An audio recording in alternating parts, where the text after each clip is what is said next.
थोड़ा बहुत जो है हम किस से पढ़ेंगे, बुक से थोड़ा सा टच करेंगे, ठीक है। बाकी जो सारा होगा फिर उसके बाद फार्माकोडायनेमिक्स जो है हर एक मेडिसिन की अलग अलग सी होती है, तो वो उसी हिसाब से पढ़ते रहेंगे, ठीक हो गया। फार्माकोडायनेमिक्स और काइनेटिक्स हैं क्या चीज़। काइनेटिक्स में होता है कि जब भी ड्रग बॉडी में चली जाती है उसको फिर बॉडी एब्जॉर्ब करेगी, उसको डिस्ट्रीब्यूट करेगी, उसकी मेटाबॉलिज्म होगी, कैटाबॉलिज्म या एनाबॉलिज्म व्हाट एवर यू से इट। फिर मेटाबोलाइट्स बनेंगे इस बायो ट्रांसफॉर्मेशंस में। मेटाबोलाइट्स फिर दो किस्म के होते हैं, कुछ आपको जो है एक्टिव मेटाबोलाइट्स मिलेंगे और कुछ जो हैं इनएक्टिव मेटाबोलाइट्स मिलेंगे, ठीक है। दोनों फॉर्म में आपको मिलते रहते हैं। सो उनकी बातें आजकल क्लियर करेंगे। और फिर डायनेमिक्स में क्या आ जाएगा, डायनेमिक्स के हमारे पास आ जाएगा MOA यानी mechanism of action of the medicine, कि हाउ दैट मेडिसिन और drug acts on certain substrates. चूँकि केमिकल्स हैं तो ऑब्वियसली वो सबस्ट्रेट्स पे एक्ट करेगी, किस तरीके से वो एक्ट करती है। फिर उसके बाद उस मैकेनिज्म ऑफ एक्शन के बाद जो फिजियोलॉजिकल चेंजेस आती है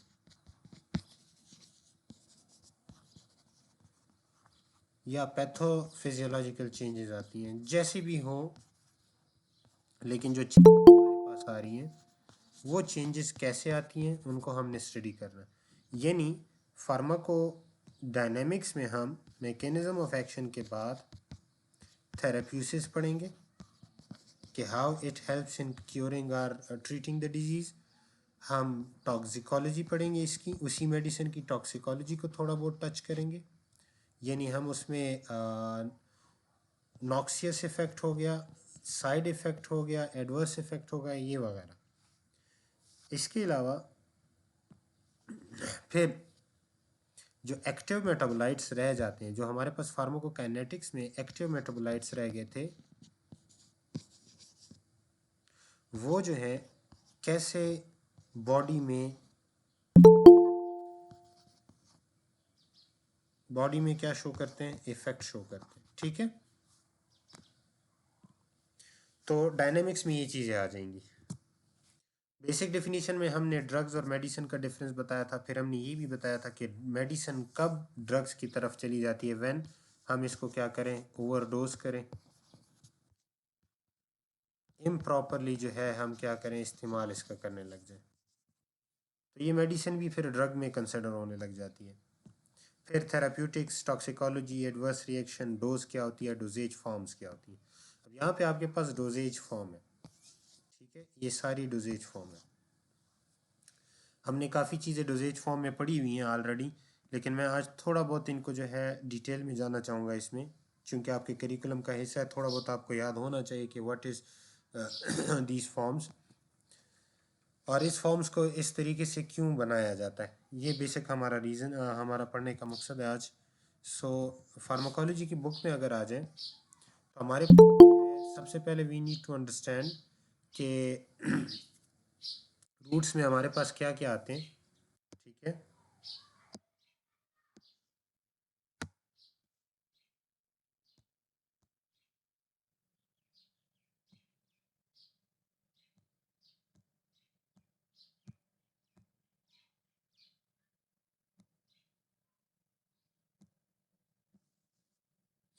रूट में हमारे पास क्या क्या चीज़ें आती हैं।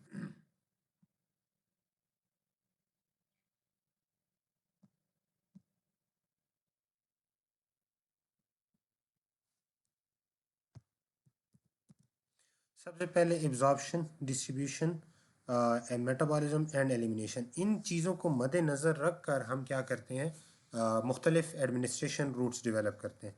उस रूट्स में हमने काफ़ी चीज़ों का जिक्र किया था। रूट्स में हमने काफ़ी चीज़ों का जिक्र किया था जिसमें हमारे पास आ जाती हैं, for example enteral route. Enteral route क्या होता है हमारा, ओरल रूट, यानी ये थ्रू GIT जो है क्या किया जाता है, प्रोवाइड किया जाता है एज अ मेडिसिन। यहाँ पे आपकी इमेज में ज़रा देखें, मुख्तलिफ जो है रूट्स बने हुए हैं। ये वाला जो है ईयर ड्रॉप्स हैं, this one is ocular drops, this one is inhaler. फिर उसके बाद ओरल हैं, ओरल में आपके पास टेबलेट्स फॉर्म में है, स्प्रेस फॉर्म में है, ठीक है, यानी इनहेलर की फॉर्म में आप ले लें। इसके अलावा जिस फॉर्म में आपको मिलते हैं वो हैं आपके पास कैप्सूल्स की फॉर्म में। फिर कैप्सूल्स के अलावा हमारे पास जो है हार्ड कैप्सूल्स हैं और क्या नाम है, सॉफ्ट कैप्सूल्स हैं, इस दो फॉर्म्स में। टैबलेट्स के अंदर हमारे पास जो आती हैं वो है हमारे पास क्या नाम है, एंटीरिक कोटेड, एक्सटेंडेड रिलीज, ठीक है। एंटीरिक कोटेड क्या होते हैं, एक्सटेंडेड रिलीज क्या होते हैं। सो ओरल ड्रग्स जो एंटीरिक कोटेड होते हैं आपने देखे होंगे, रेक्टल्स वाले जो होते हैं इनको क्या बोला जाता है, सपोजिटरी भी बोलते हैं, मोस्टली ये टर्म भी इस्तेमाल होता है, ठीक है। तो इस इमेज में आपके पास तमाम रूट पड़े हुए हैं कि कौन कौन से रूट में जो है हम मेडिसिन जो है क्या करते हैं, इस्तेमाल कर सकते। यहाँ पे ज़रा देखें, आपको इस इमेज में आपको ये वाली जो मेडिसिन है ये ऑरेंज कलर में जो लगी हुई है, दूसरा ये पेनाडोल या पोनस्टान की तरह जैसी जो है, और इसके अलावा ये yellow, this blue one, this green one, this pink one, ये जो है थोड़ी सी आपको शाइनी नज़र आएंगी, ठीक है, शाइन करते हुए नज़र आएंगी, यानी इनके ऊपर जो कोटिंग होगी वो स्मूथ कोटिंग होगी, रफ नहीं होगी। ये रफ कोटिंग नहीं होगी, स्मूथ कोटिंग होगी। इनका बेसिक मकसद क्या होता है, इसके अंदर जो मेडिसिन पड़ी हुई होती हैं, यानी जो बाहर की जो कोटिंग है वो बेसिकली क्या होती है कि इट प्रोटेक्ट्स, ये जो बाहर की इनकी कोटिंग होती है ये प्रोटेक्ट करती है आपके हाई पीएच से। मेडिसिन को किससे प्रोटेक्ट करती है, हाई पीएच से। अब हमारी बॉडी में हाई पीएच कहाँ पे, मोस्टली जब हम एंटेरिक रूट इस्तेमाल करते हैं तो वो हमारे पास सबसे है, जो गैस्ट्रिक पीएच है वो सबसे ज़्यादा है। इसी वजह से काफ़ी मेडिसिन इंक्लूडिंग एस्पिरिन, अगर आपको पता हो, एस्पिरिन जो है ये भी हाई पीएच में क्या हो जाती है, हाई पीएच में ये इनएक्टिव हो जाती है, ये नहीं, इसका इफ़ेक्ट जो है वो ख़त्म हो जाता है, सही है ना। सो इस वजह से इनकी इंटीरियर कोटिंग की जाती है ताकि ये मेडिसिन जो है किसको बाईपास कर सकें, पीएच को जो है हाई पीएच, सॉरी लो पीएच, मैं थोड़ा सा गलत हो गया, रिपीट कर रहा हूँ, लो पीएच, गैस्ट्रिक का पीएच जो है वो लो है, यानी एसिडिटी उसकी क्या है, ज़्यादा है। जहाँ पे पीएच लो होगा, एसिडिटी ज़्यादा होगी, उस जगह पे ये एस्पिरिन की जो है या इस तरह की कोई मेडिसिन हो वो क्या कर जाती हैं, मोस्टली इनएक्टिव हो जाती हैं, सही हो गया। तो यही रीज़न है कि इसको क्या किया जाता है, स्लो रिलीज में किया जाता है। स्लो रिलीज का ये होता है कि उसके ऊपर एक अलग से कोटिंग की जाती है। वो कोटिंग जो होती है वो बेसिकली मेडिसिन नहीं होती, वो कोटिंग सिर्फ और सिर्फ क्या करती है, मेडिसिन को पीएच से प्रोटेक्ट करती है और थोड़ा सा रिलेटिवली नॉन एसिडिक पीएच में चली जाती है, और वहाँ पे फिर इसकी जो है वो कोटिंग ख़त्म होती है, कोटिंग डिज़ोल्व हो जाती है, और उसके अंदर जो टैबलेट के अंदर जो मेडिसिन होती है वो आहिस्ता आहिस्ता जो है बॉडी में एसिमिलेट होने लग जाती है, ठीक है। तो ये इसको कहा जाता है एंटीरियर कोटेड। फिर इसके अलावा एक और है एक्सटेंडेड रिलीज, आपकी बुक में एक और लिखी हुई है जिसे कहते हैं एक्सटेंडेड रिलीज। यहाँ पे देखें, ये चीज़ रीड करें, एन एंटीरियर कोटिंग जो है वो क्या होती है, is a chemical envelope, envelope है बस, सिर्फ उसके ऊपर जो है क्या होती है, ओनली जस्ट कवरिंग होती है, नथिंग एल्स।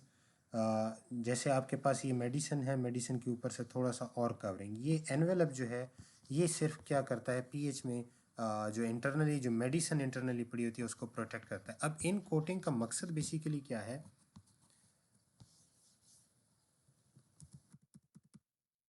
इन कोटिंग का बेसिक जो मकसद है वो यही है कि आपकी जो मेडिसिन है वो क्या हो जाए,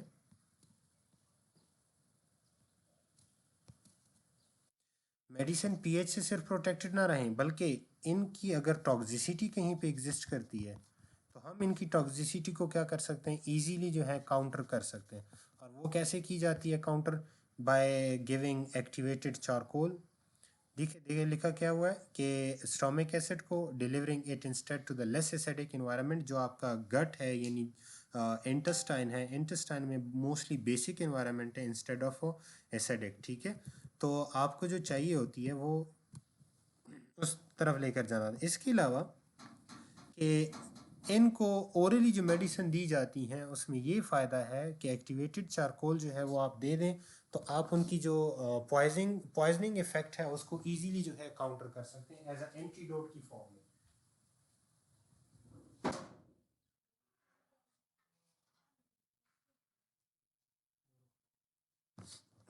फिर आपके बाद नेक्स्ट जो प्रिपरेशन है इसकी वो है आपके पास एक्सटेंडेड रिलीज प्रिपरेशन। सो एक्सटेंडेड रिलीज प्रिपरेशन में क्या होता है, आप इस मेडिसिन को ज़रा देखो यहाँ पे, दिस वन, ये वाली, ये ब्लू कलर कोटिंग जिस पे हुई हुई है, ये बेसिकली आती हैं एक्सटेंडेड रिलीज में। एक्सटेंडेड रिलीज में आती हैं और इनका फ़ायदा क्या होता है, एक्सटेंडेड रिलीज में फिर फर्दर दो किस्म की बनाई जाती हैं कि वो मॉडरेट रिलीज़ करती हैं और कुछ जो हैं वो लॉन्ग टर्म के लिए हैं। उसमें ये डिफरेंस होता है कि जो मॉडरेट होती हैं वो जैसी पीएच को क्या करती हैं कर लेती हैं, they tend to release slow and gradually. इसकी कोटिंग थोड़ी सी जो हमारी प्रीवियस कोटिंग थी एंटीरिक कोटिंग उससे थोड़ी सी ज़्यादा मजबूत होती है और they tend to release medicine slow and gradually, और ये भी पीएच को बाईपास करने के लिए इस्तेमाल की जाती है। ठीक है, जैसे ये लिखा हुआ है कि have a special coating or ingredients that control the drug release thereby allowing for slower absorption and a prolong duration of action. Enteric coated सिर्फ और सिर्फ पीएच से प्रिवेंट कर रही है, जबकि एक्सटेंडेड रिलीज प्रिपरेशन जो है ये क्या करती है, पीएच से तो प्रिवेंट करती है लेकिन आपके जीआईटी में जाके ये क्या करेगी कि मेडिसिन को इस तरह से कोट रखती है कि they will release slow and gradual, period by period जो है उसको रिलीज करेगी और मेडिसिन आहिस्ता आहिस्ता जो है क्या होने लगेगी, एसिमिलेट या फिर एब्जॉर्ब। ठीक है, अब जितनी एब्जॉर्प्शन हमारे पास क्या होती है, स्लो होती जाती है, उतना ही हमारे पास क्या है, उस ड्रग का इफेक्ट जो है मोर टाइम पीरियड के लिए रहता है। ठीक है, और हम जो है स्ट्रॉन्गर मेडिसिन जो है वो लो से लो डोज में जो है क्या कर सकते हैं, इस्तेमाल कर सकते हैं मैक्सिमम टाइम इफेक्ट।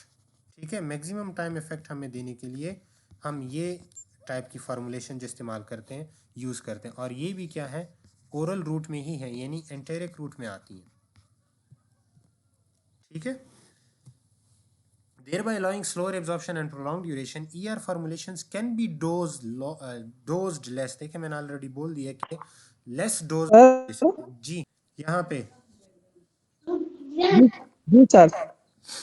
अच्छा, ये जो ब्लू वाली हैं आप लोग देखी होंगी मोस्टली, आप नेप्रोक्सीन जो है, नेप्रोक्सीन पेन की जाती है, ये माइक खैर आप ऑफ कर लो। नेप्रोक्सीन सोडियम एक मेडिसिन है, पेन के लिए इस्तेमाल की जाती है। दूसरी मैं क्या बात कर रहा था कि देखो नेप्रोक्सीन सोडियम या पेन के लिए नेब्रॉल फोर्ट जो है वो भी पेन के लिए इस्तेमाल कर रहा है, किया जाता है। मैं इन कॉमन नेम इस वजह से ले रहा हूँ ताकि चूंकि आपने इनको देखा होगा, इसी वजह से मैं कॉमन नेम ज़्यादातर इस्तेमाल कर रहा हूँ। सो यहाँ पे इन मेडिसिन की जो शेप होती है या डिज़ाइन या इनकी कोटिंग जो होती है वो हमारे पास इस फॉर्म में की जाती है, और ये भी आपको ज़्यादातर नज़र आएगी, स्मूथ नज़र आएगी, और इजीली जो है इसकी इरूजन जो है नहीं होती, ना ही ये इजीली वाटर में डिज़ोल्व होती है। तो इसको इस्तेमाल क्यों करते हैं, इस मेडिसिन को, ये ब्लू कोटेड जो मेडिसिन है इसको इस्तेमाल क्यों किया जाता है, इसके इस्तेमाल करने की वजह यही है कि हम चाहते हैं कि लो डोज पे मैक्सिमम इफेक्ट हो और लॉन्गर ड्यूरेशन के लिए हो। लो डोज पे मैक्सिमम इफेक्ट हो, लॉन्गर ड्यूरेशन के लिए हो, इस वजह से हम जो है क्या करते हैं, इसको इस्तेमाल करते हैं। तो इस टाइप की कोटिंग को क्या कहा जाता है, एक्सटेंडेड रिलीज। इससे पहले जो थी वो क्या करती थी, सिर्फ और सिर्फ पीएच से आपको प्रिवेंट करती थी। जैसे आपके पास एक एग्जांपल दी हुई है ओमेप्राजोल, ठीक है, एसोमेप्राजोल, ओमेप्राजोल, ये तमाम मेडिसिन जो है एंटीरिक कोटेड में आती हैं। इवन आपको एस्पिरिन भी जो है किस कोटिंग में मिल जाएगी, एस्पिरिन यानी डिस्प्रिन की जो बात है वो आपको किस कोटिंग में मिल रही है, आपको एंटीरिक कोटेड में मिलती है। यानी एस्पिरिन जब आप लेते हो तो वो ओरली जब लेते तो उसकी एब्जॉर्प्शन स्मॉल इंटेस्टाइन में होनी चाहिए। इसी वजह से हमने इंटीरियर कोटेड में देना है ताकि वो स्टमक के पीएच से क्या रहे, प्रोटेक्टेड रहे। क्योंकि स्टमक की पीएच में एस्पिरिन जो है ये डिज़ोल्व हो जाएगी और कोई क्या नाम है वो इफ़ेक्ट आपको वहीं पे जो है इसकी पीएच के अंदर ही इंटेग्रिटी जो डिमिनिश हो जाएगी तो कोई इफ़ेक्ट नहीं मिलेगा। इसके अलावा एस्पिरिन आपको एक और फार्मूलेशन में भी मिलती है और वो होती है आपकी क्विक डिसोल्यूशन फॉर्म में। और क्विक डिसोल्यूशन फॉर्म जो आपको मिलती है वो बेसिकली अदर वर्ड्स में उसको कहते हैं ओरल डिसॉल्वेबल।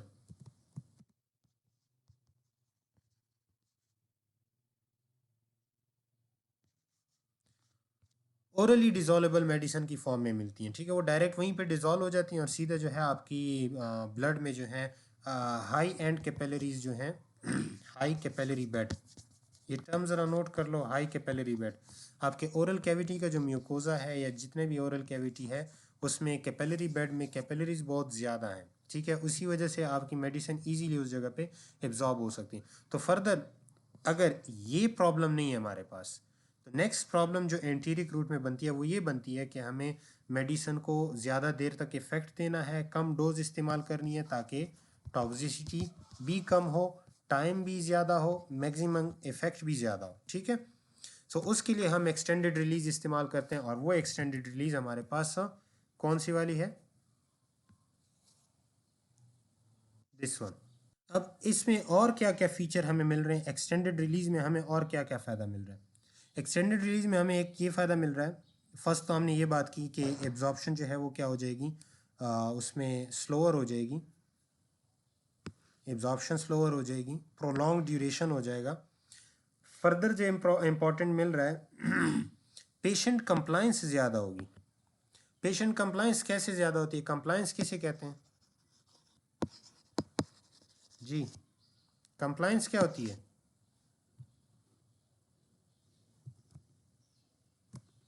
कंप्लायंस होता है कि पेशेंट जो है will comfortably ask or want for that medicine, और बीच में कोई नागा नहीं आएगा, डिले नहीं आएगी मेडिसिन टेक करने की। तो पेशेंट इजीली जो है उस मेडिसिन को लेगा, वो कहेगा बस एक ही मेडिसिन है पूरे दिन के लिए मेरे लिए फ़ायदा देती है। तो इस टाइप की कंसेप्ट को कि मेडिसिन की जो प्रिस्क्रिप्शन आपको दी गई है आप उसके साथ एडहेयर कर रहे हो, मतलब उसको फॉलो कर रहे हो, फॉलो करना या कमांड को फॉलो करना, ये क्या कहलाती है, कंप्लाइंस कहलाती है। तो ऐसे केसेस में पेशेंट की कंप्लाइंस जो है एक्सटेंडेड रिलीज प्रिपरेशन में बहुत ज़्यादा होती है। नेक्स्ट जो है यही फॉर्मुलेशन हमें क्या देती है, maintain concentration within the therapeutic range. जो थेराप्यूटिक रेंज हमें जी दी जाती है, थेराप्यूटिक रेंज क्या होती है, आपको बोला जाता है कि डेली जो है इसकी जो डोज है वो 1 ग्राम से, फॉर एग्जांपल 1 ग्राम से ज़्यादा नहीं होनी चाहिए, नॉट ग्रेटर देन 1 ग्राम। तो ऐसी मेडिसिन को देने से हम क्या कर सकते हैं, दिन में एक मेडिसिन, एक टैबलेट एंटीरिक कोटेड या दिन में 2 tablets enteric coated, that is much more than enough for getting the therapeutic range, ठीक है। फर्दर हमने कैप्सूल्स की बात की, वो भी कोटिंग की जाती हैं और ये कैप्सूल जो हैं इनको हार्ड शेल कोटिंग कहते हैं, सॉफ्ट शेल कोटिंग कहते हैं। 2 किस्म के फॉर्म में इस्तेमाल होता है, एक हार्ड शेल कोटिंग है और एक हमारे पास सॉफ्ट शेल कोटिंग है। Hard shell coating mostly powdered जो मेडिकेशंस हैं जिनको हमने क्या करना होता है, एक तो स्लो रिलीज भी करवाना है, दूसरा हमने ये भी करना है कि गैस्ट्रिक पीएच से बचे रहें, तीसरा हमने ये करना है कि इनका सरफेस एरिया ज़्यादा हो और मेडिसिन जो है वो क्या रहे, क्विकली एसिमिलेट हो सके, यानी ब्लड में शामिल हो सके। तो जितना सरफेस एरिया ज़्यादा होगा उतना ही ईजीली इसकी एब्जॉर्प्शन होगी, एसिमिलेशन होगी। तो इस वजह से हम क्या करते हैं कि एक तो पीएच को भी क्रॉस करना है, हमने स्लो रिलीज से भी प्रिवेंट करना है, कोशिश करनी है। स्लो रिलीज मैंने ऑलरेडी लिख दिया, लेकिन स्लो रिलीज की बजाय हमें क्या चाहिए, क्विक एक्शन चाहिए, यानी एसिमुलेशन उसकी ज़्यादा से ज़्यादा हो ताकि फर्दर डायनेमिक्स जल्दी से पूरा हो। तो वो मेडिसिन जो है हम हार्ड शेल कोटिंग में करते हैं, और हार्ड शेल कोटिंग जो है वो क्या प्रिवेंट करती है, ये कैप्सूल जो है ये क्या होंगे कि आपके जीआईटी के अंदर डिज़ोल्व हो जाएंगे। जैसे ही डिज़ोल्व हो जाएंगे, जो पाउडर्ड मेडिसिन हैं पाउडर्ड फॉर्म में, वो एक्सपोज हो जाएंगी, और एक्सपोजन के बाद डायरेक्ट जो है क्या करेंगी, इंटेस्टिनल ल्यूमेन में, ये ब्लड वेसल में डायरेक्ट एब्जॉर्ब होने लग जाएंगी। तो पाउडर्ड फॉर्म में अगर कोई मेडिसिन है तो उसके अंदर क्या होती हैं, इस तरह की कैप्सूल इस्तेमाल करते हैं, जो क्या आपके पास हार्ड शेल, मोस्टली हार्ड, इतना हार्ड भी नहीं होता लेकिन आपको पॉलीमर की तरह का होता है। किस चीज़ से बना होता है, पॉलीमर का।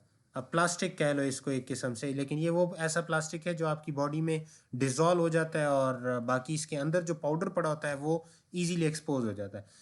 अब कैप्सूल जो है उसका एक हेड होता है और एक टेल या बॉडी आप कह सकते हैं, ये दोनों दोनों एक दूसरे में क्या होते हैं, लॉक हो सकते हैं। आप इनको सिंपली खोल भी सकते हो, ज़रा देख लें आप किसी कैप्सूल को उठा के, उसके अंदर आपको पाउडर मिलेगा। तो इसका एक साइड हेड होता है और एक साइड टेल ले लें या बॉडी ले लें, ये दोनों जो हैं एक दूसरे को इनक्लोज करती हैं।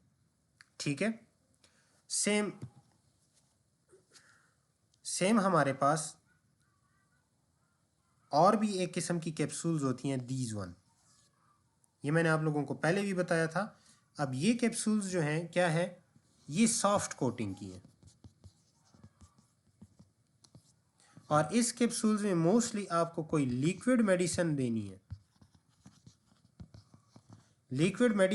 है, और वो आपने जीआईटी तक डायरेक्ट पहुंचानी है, अनचेंज फॉर्म में आपने जीआईटी तक पहुंचानी है।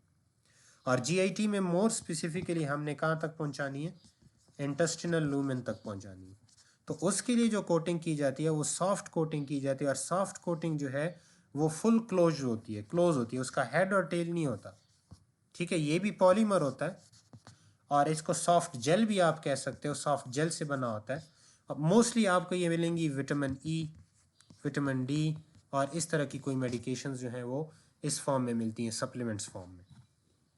ठीक है, यहाँ तक कोई क्वेश्चन? जी बोलो। सर हमारे पास ऐसे मेडिसिन हो सकते हैं, फॉर एग्जाम्पल एक एक्सटेंड एक और एंटर एक कोटेड वाले हमारे पास हो सकते हैं, एक ही मेडिसिन हो। हाँ, बट मुख्तलिफ फार्मूलेशन में देते हैं आपको। अब देखो, मिलती हैं, आप मैं आपको बता दूं, एस्पिरिन हमने जिक्र किया ना अभी। जी सर। एस्पिरिन हमें ओरली भी मिलता है, यहाँ पे ज़रा देखो, एस्पिरिन हमें जो है आपने देखा होगा डिस्प्रिन की फॉर्म में, पानी में डिजोल्व हो जाता है, सीधा पी लेते हो आप, ऐसा ही है ना। बिल्कुल। और एस्पिरिन जो है आपको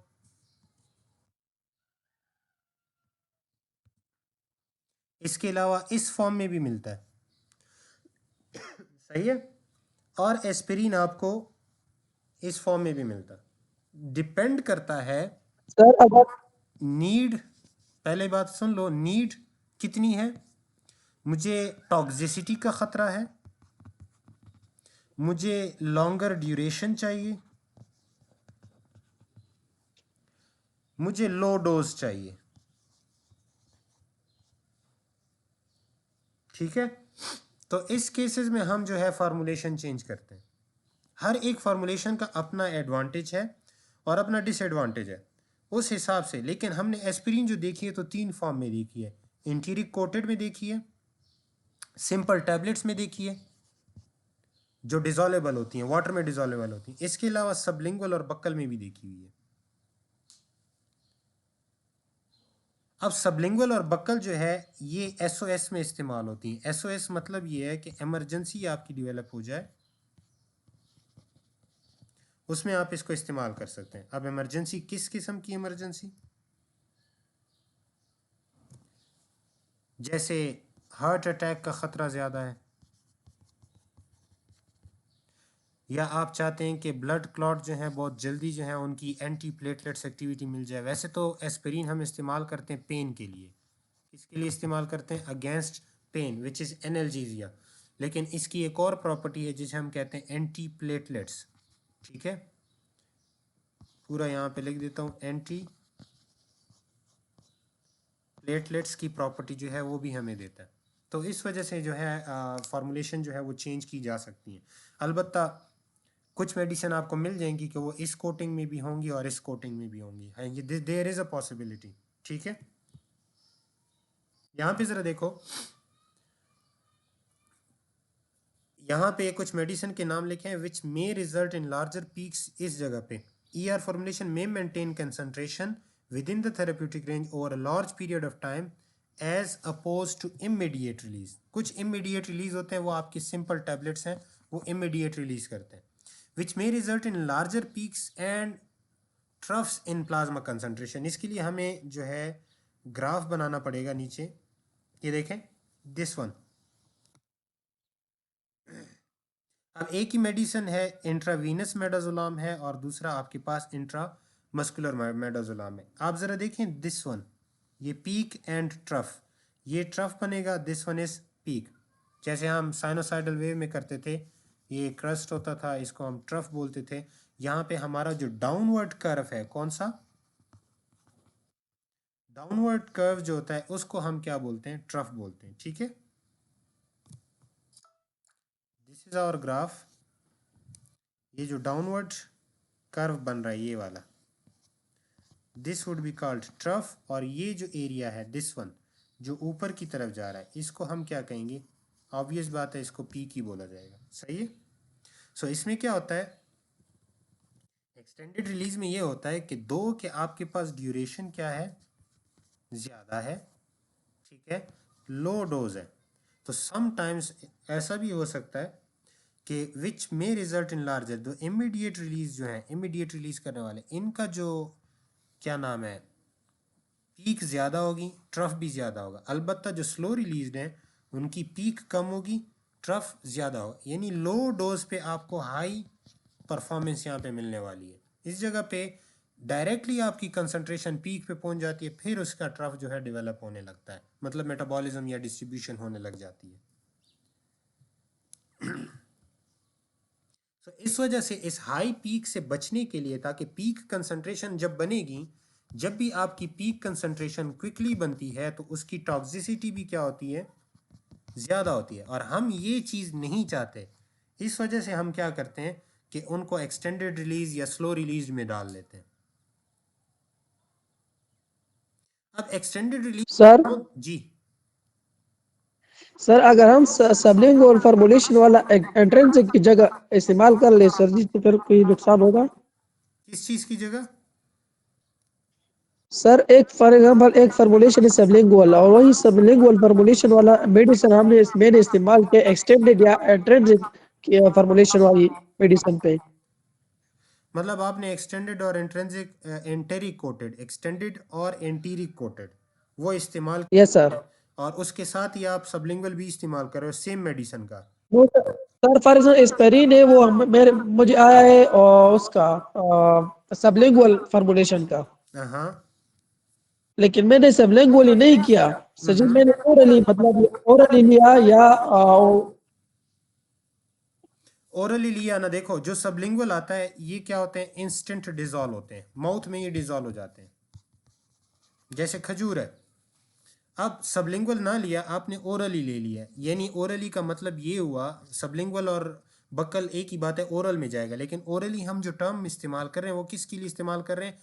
व्हेन इंगल्फ्ड, यानी जिसको हम स्वॉलो कर लेते हैं।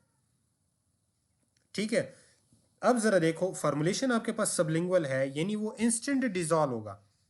तो इंगल्फमेंट के बाद ये बताओ, ये स्टोमिक में पहुंच के इसको पीएच इफेक्ट करेगा कि नहीं? जी सर।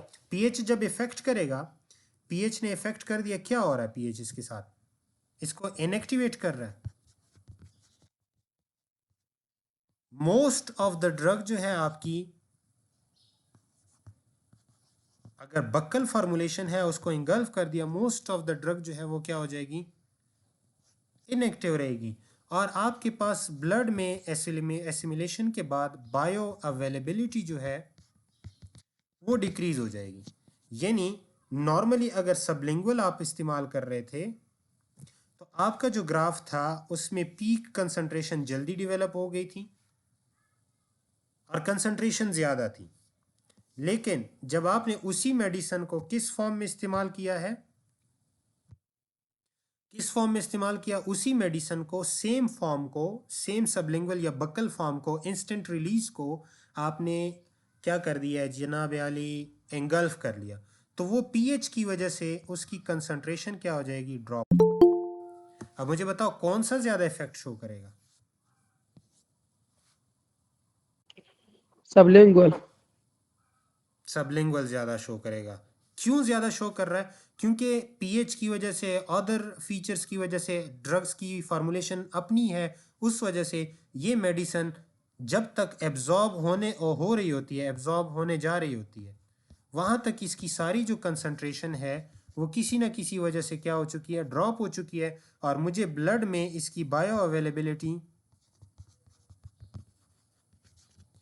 अवेलेबिलिटी बहुत ही क्या हो रही है, डिक्रीज हो रही है।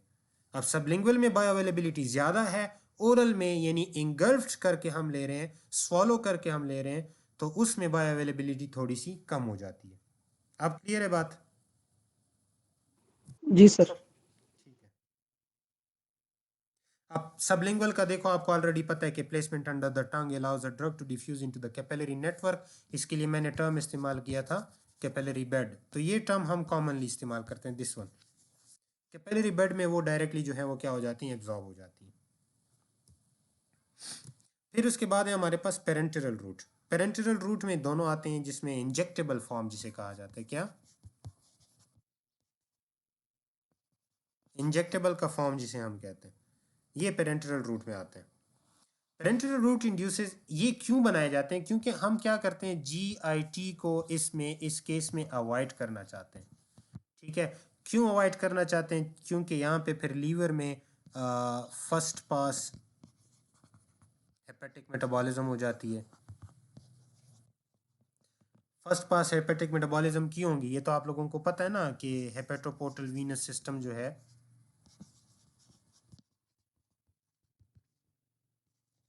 उसके ज़रिए से जीआईटी से मेडिसिन डायरेक्ट कहाँ जाएंगी, लीवर में जाएंगी, और लीवर में उसके साथ क्या होगा, first pass metabolism direct start हो जाएगी।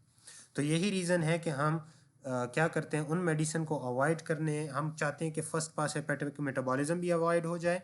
दूसरा, बायो अवेलेबिलिटी 100% रहे या क्लोज टू 100% रहे। मैं ये क्लोज क्यों लिख रहा हूँ, ये भी आपको अंदाज़ा हो जाएगा। 100% बायो अवेलेबिलिटी रहे या क्लोज टू 100% रहे, ताकि हमारे पास क्या ज़्यादा हो, इफेक्ट ज़्यादा से ज़्यादा रहे।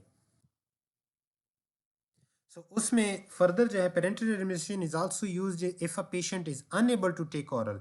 किसी में स्वालो करने की प्रॉब्लम है, कुछ लोग हैं वो टैबलेट्स ले ही नहीं सकते, इन केस इरिटेट होते हैं, इस वजह से ही नहीं लेते। स्वॉलोइंग का कोई इशू नहीं होता, लेकिन इरिटेशन की वजह से नहीं लेते। खासकर चिल्ड्रन हो गए, खास अनकोऑपरेटिव पीपल हो गए, यानी मेंटली डिस्टॉर्टेड हों, वो लोग हो गए। इसके अलावा और जो है हमारे पास क्या आ जाते हैं, चिल्ड्रन इसमें शामिल हैं, सही है ना। सो ऐसे केसेस में हम क्या करते हैं, पेरेंटल रूट की तरफ जाते हैं। और हम एक और चीज़ भी चाहते हैं कि ऑनसेट क्या हो, रैपिड हो। रैपिड ऑनसेट से मतलब ये है कि विद इन फ्यू सेकेंड जो है मेडिसिन अपना इफेक्ट शो करे, कुछ ही सेकंड्स के अंदर मेडिसिन अपना इफेक्ट शो करे। तो इस वजह से हम इस रूट को चूज करते हैं। और देखो, सबसे ज़्यादा इनकी बायो अवेलेबिलिटी इनकी है, and are not subjected to first pass metabolism. ये बात मैंने पहले क्लियर कर दी कि जीआईटी में जितना भी इन्वायरमेंट है और फर्स्ट पास मेटाबॉलिज्म लीवर के अंदर हो रही है, उससे प्रिवेंट करने के लिए हमें ये रूट इख्तियार करना पड़ता है। और इसमें हमारी डोज जो कंट्रोल है वो ज़्यादा है। यानी फॉर एग्जांपल मैंने 10 mg लगा दी है, तो मुझे 10 mg का मोर देन 80% जो मेडिसिन है वो इफ़ेक्ट मुझे मिलता है। जबकि ओरल में 10 mg की बजाय मुझे समटाइम्स 50% मिलता है, समटाइम्स 70% मिलता है, लेकिन अक्सर वो कम होता है। ठीक है, अक्सर वो क्या होता है, कम ही रहता है ओरल में। लेकिन ये रूट्स क्या है, इर्रिवर्सिबल है। ओरल रूट में हम क्या थे, एंटीडोट दे सकते थे, एंटीडोट दे देते, या एक्टिवेटेड चारकोल दे देते थे, या किसी ने जो है लेट से एक टैबलेट की बजाय उसने एक ही वक्त में 10 टैबलेट्स ले ली। अब ये तो पॉइजन हो गया, ड्रग से हट के किस चीज़ में कन्वर्ट हो जाता है, पॉइजन में बन गया है। तो उसको क्या आती है, वॉमिटिंग आती है, या वॉमिटिंग की बजाय क्या है, सिलाइवेशन टाइप की होने लगती है, वो झाग सा बन जाता है मुंह के सामने, विच शोज बेसिकली कि पॉइजन हो चुका है, बंदा पॉइजन हो चुका है। तो हम क्या करते हैं, या एंटीडोट दे देते हैं, या एक्टिवेटेड चारकोल दे देते हैं, या एक और मेथड किया जाता है, इमरजेंसी वाले करते हैं, उसको बोलते हैं गैस्ट्रिक लेवाज।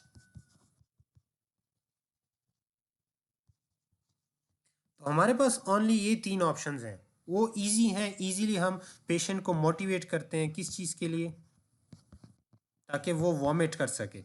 जैसे ही वो वॉमिट कर लेता है, मोस्ट ऑफ द ड्रग जो उसने ली हुई थी वो सारी वॉमिट में आ जाती है, और ये बंदा जो है कुछ ना कुछ हद तक सेफ रह जाता है। लेकिन आईवी में जो है, आईवी हो या आईएम हो, ये इर्रिवर्सिबल होगा। अब इर्रिवर्सिबल है, हमारे पास ओनली ऑप्शन क्या है इस चीज़ का, वो है एंटीडोट। सिर्फ और सिर्फ क्या होगा, एंटीडोट हमने देना होगा। और वो एंटीडोट क्या करेगा, जो मेडिसिन आपने दी हुई है, आईवी में दी है, इंट्रावीनस या इंट्रा मस्कुलर दी हुई है, ये दोनों मेडिसिन को क्या करेगा, आईवी हो एंटीडोट दें या आईएम हो तो भी एंटीडोट दें। लेकिन मोस्टली हम क्या करते हैं, एंटीडोट जो देते हैं वो आईवी में देते हैं, इस वजह से देते हैं कि ताकि ऑनसेट क्या होता है उनका, क्विक ऑनसेट होता है, और हमें इफेक्ट जल्द अज जल्द मिल जाता है। क्विक ऑनसेट का मतलब ये है कि एडमिनिस्ट्रेशन ऑफ द ड्रग हो चुकी है, ड्रग एडमिनिस्टर हो गई है, विद इन फ्यू सेकेंड जो है वो ड्रग का इफेक्ट भी शो होने लग जाए। जैसे ही इफेक्ट शो होने लग जाए, इसको क्या कहते हैं, ऑनसेट कहते हैं। अब इफेक्ट कब तक रहता है, till elimination of the effect, इसको क्या बोलते हैं, ड्यूरेशन बोलते हैं। तो ये दो टर्म ज्यादा इस्तेमाल होंगे, onset of action, duration of action. So IV IM में मेडिसिन रिवर्सिबल होती, इरिवर्सिबल होती है, तो इसके लिए हमें सिर्फ और सिर्फ क्या करना होता है कि एंटीडोट ज़रूर साथ में रखना होता है। अब आईवी की मुख्तलिफ एग्जाम्पल दी हुई हैं। Parenteral route, it is useful for drugs that are not absorbed orally such as neuromuscular blocking. अब एब्जॉर्ब नहीं हो रही ओरली, यानी ना तो गट में एब्जॉर्ब हो रही है, ना स्टोमिक, ना बकल कैविटी में, तो उनके लिए भी हम जो है आईवी चूज़ करते हैं या आईएम चूज़ करते हैं। ठीक है, डिपेंड किस चीज़ पे आप कर रहा है, सॉल्युबिलिटी पे, सॉल्युबिलिटी एंड एब्जॉर्बिबिलिटी। अब एक चीज़ गट में एब्जॉर्ब ही नहीं होती, तो उसको गट के थ्रू या ओरल रूट के थ्रू देने का कोई फ़ायदा भी नहीं है। इस वजह से फिर हम अदर रूट से इख्तियार करते हैं, जिसमें सबसे पहले आईवी आ जाता है, इंट्रावीनस। उसकी एक एग्जांपल दी हुई है, रोक्यूरोनियम। ये एनेस्थीसिया में इस्तेमाल होता है, एनेस्थेटिक नहीं है, लेकिन एनेस्थीसिया में इस्तेमाल होता है मसल रिलैक्सेशन के लिए।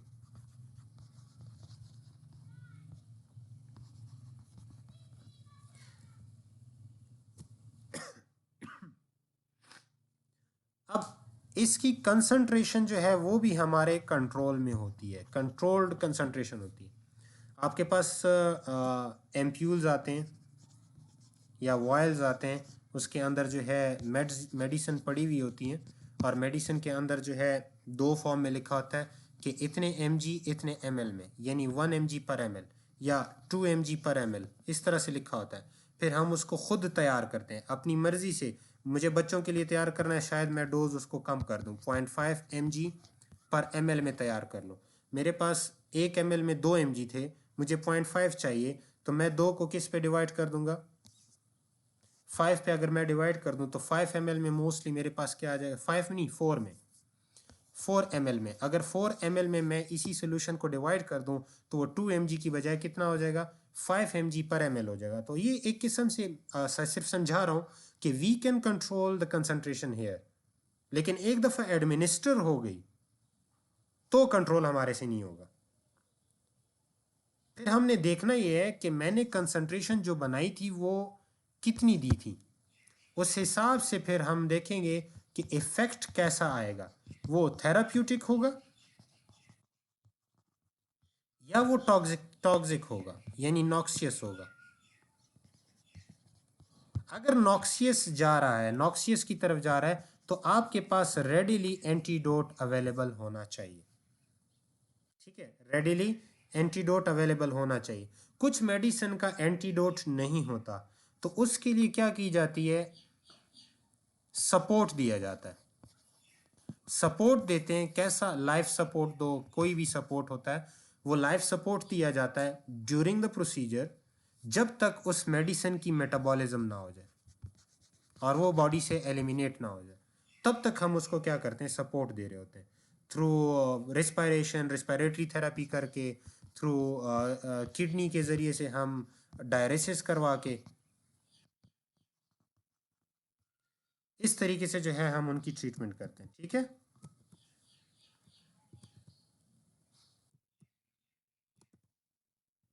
फिर हमारे पास है इंट्रामस्कुलर।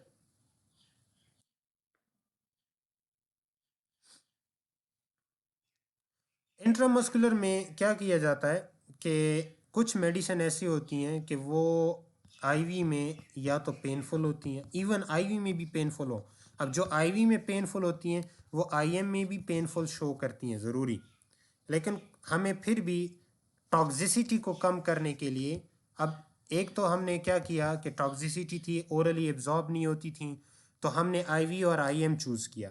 अब हमने ये देखना है कि आया ये मेडिसिन आईवी में ज़्यादा टॉक्सिक है या आईएम में ज़्यादा टॉक्सिक है। अब आईवी और आईएम में क्या फ़र्क है, आईवी में हमेशा हमें मेडिसिन 100% ब्लड में मिलती है, जिसे हम कहते हैं बायो अवेलेबिलिटी, वो 100% होती है आईवी में, जबकि आईवी में आईएम में जो बायो अवेलेबिलिटी है वो 100% से कम है, समटाइम 70, समटाइम 80% इस तरह से होती है। ठीक है, अब ऐसा क्यों है, यहाँ पे होता क्या है कि जितनी भी आईएम मेडिसिन होंगी किसी भी लिपिड एमल्जन में नहीं होंगी।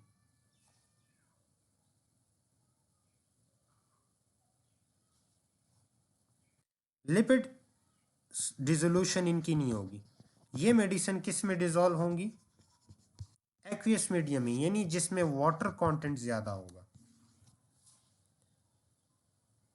ठीक है, आपको अगर लिपिड में मिल जाए तो ये ज्यादा पेनफुल रहती है, और अगर फिर भी पेनफुल हो तो इसके साथ कुछ ऐसी मेडिसिन इस्तेमाल की जाती हैं जो पेन को क्या करती हैं, एलिविएट करती हैं, यानी डिक्रीज करती हैं। ठीक है, एटेनुएट करती हैं, एलिवेट नहीं, एटेनुएट, जैसे लोकल एनेस्थेटिक्स हो जाते हैं। सो आइए क्यों इस तरह से तैयार किया जाता है, एक तो एक्विस सोल्यूशन में होगा, रेडिली एब्जॉर्प्शन इनकी होगी, स्पेशलाइज्ड डिपोर्ट प्रिपरेशन इनकी बनेगी ताकि ये आईएम में इजीली जो है वो स्टे करें और आहिस्ता आहिस्ता जो है इनटू द ब्लड स्ट्रीम जो है एब्जॉर्ब होते रहें। ठीक है, इस वजह से ये स्लो एब्जॉर्ब होती है। तो इस तरीके की स्पेशल प्रिपरेशन भी है हमारे पास। इसमें आपको सस्पेंशन मिल सकती हैं, सस्पेंशन स्लो रिलीज होती हैं। नॉन एक्विस व्हीकल में भी मिल सकती हैं, जैसे पॉलीइथाइलिन ग्लाइकोल है, इस फॉर्म में आपको मिल जाएंगी। जैसी अब ये पॉलीइथाइलिन ग्लाइकोल जो है इनको व्हीकल कहा जाता है, जैसे हमारा एंटीरिक कोटेड था या स्लो रिलीज्ड कोटिंग थी या फिर कैप्सूल की फॉर्म में थी, उसमें दोनों फॉर्म, वो क्या थी, व्हीकल थी। व्हीकल क्या करती हैं, कैरी करती हैं इनको एक खास पॉइंट तक, अब वहां तक कैरी कर लेती हैं। इसी तरीके से आईएम में भी आपको कुछ जगह पे व्हीकल मिलेगा, वो व्हीकल क्या करेगा, मसल्स में इनको कैरी करेगा, स्प्रेड करेगा, मसल के अंदर ये क्या हो जाएंगी, स्प्रेड हो जाएंगी। स्प्रेड होने के बाद they will slowly and gradually absorb into the blood stream through muscles. ठीक है, वहां से ब्लड स्ट्रीम में आहिस्ता आहिस्ता क्या होने लग जाएंगी, एब्जॉर्ब होने लग जाएंगी।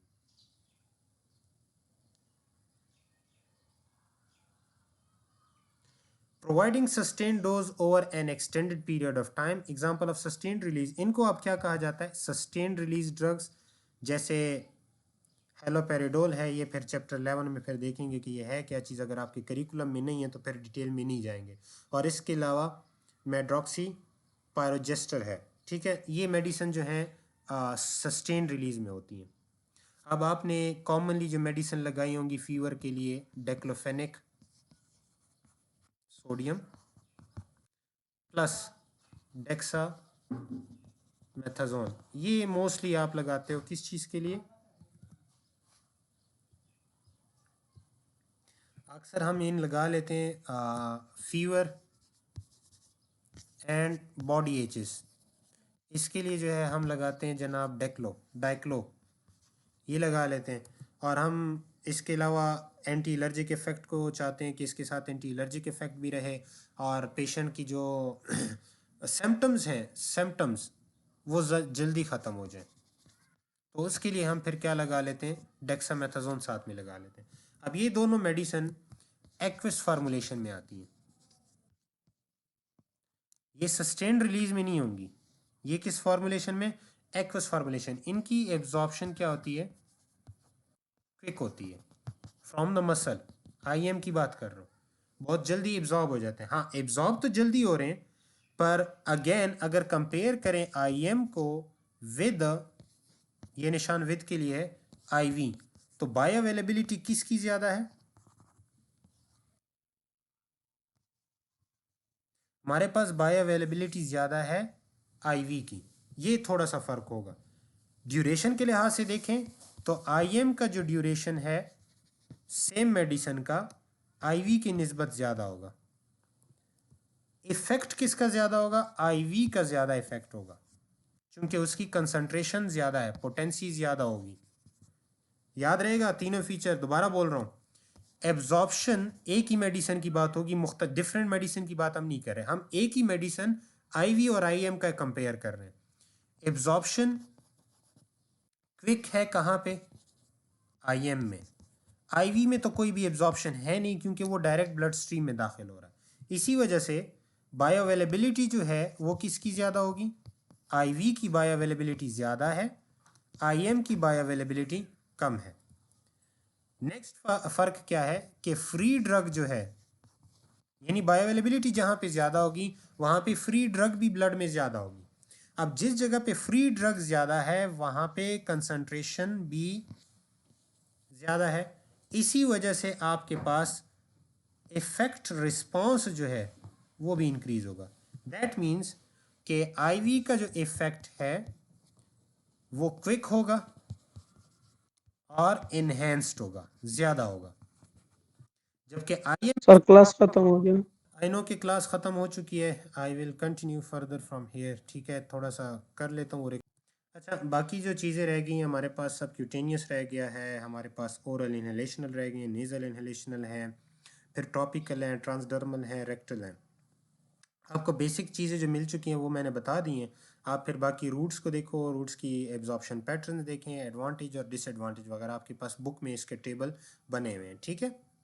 फिर नेक्स्ट जो है हम इस पे बात करेंगे, एब्जॉर्प्शन पे बात करेंगे कि एब्जॉर्प्शन में क्या क्या फ़ीचर्स हैं। बायो अवेलेबिलिटी थोड़ा बहुत आइडिया मैंने दे दिया, इस पे भी बात होगी अलग से। और ये तमाम चीज़ें जो हैं इतनी जो डिटेल्ड हैं उसकी तरफ हम जाना चाह रहे हैं, ठीक है? पहला ही चैप्टर है हमारा, पहली ही स्लाइड है, उसके अंदर जो पार्ट्स हैं उनको आहिस्ता आहिस्ता हम जो है डिटेल में एक्सप्लेन करना शुरू कर चुके हैं, ठीक है? कि कैसे मेडिसिन जो है आपकी बॉडी में फार्माकोकाइनेटिक्स शो करती हैं। फिर उसके बाद नेक्स्ट जो हमारा चैप्टर होगा वो हमारा होगा फार्माकोडायनेमिक्स पे, ठीक है? और फार्माकोडायनेमिक्स में फिर इंटरेक्शंस है ज़्यादातर, ड्रग ड्रग इंटरेक्शन है, ड्रग रिसेप्टर इंटरेक्शन है, ड्रग फूड इंटरेक्शन है, ठीक है?